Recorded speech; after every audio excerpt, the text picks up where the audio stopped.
కొంతమంది రైతులు మరణించడం జరిగింది. కోవిడ్ను కూడా లెక్క చేయకుండా ఉద్యమం కొనసాగించిన ఫలితంగా కేంద్ర ప్రభుత్వం దిగొచ్చి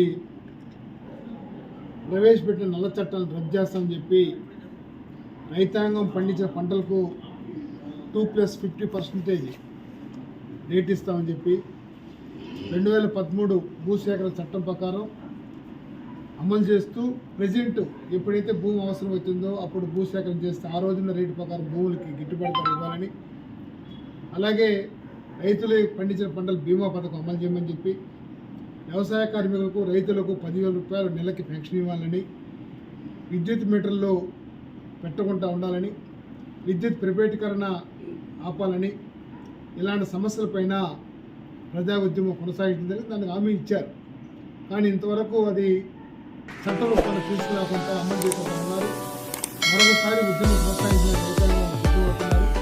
అందులో భాగంగా తిరుపతి పార్లమెంటు సభ్యులు గౌరవనీయులు గురుమూర్తి గారికి మా రైతు సంఘాల తరఫున మెమోరాండం ఇవ్వడం జరిగింది. రేపు జరగబోయే 22వ తారీఖు జరగబోయే పార్లమెంటు సమావేశాల్లో ఈ యొక్క అంశాలపైన ప్రత్యేకంగా మీరు చర్చించి రైతులకి సహాయం చేయమని చెప్పి రైతాంగాన్ని ఆదుకోమని చెప్పి డిమాండ్ చేస్తున్నాం. అలాగే ఈ రాష్ట్రంలో కూడా పోలవరం ప్రాజెక్టు కానీ నిధులు రాకుండా ఆపేస్తున్నారు.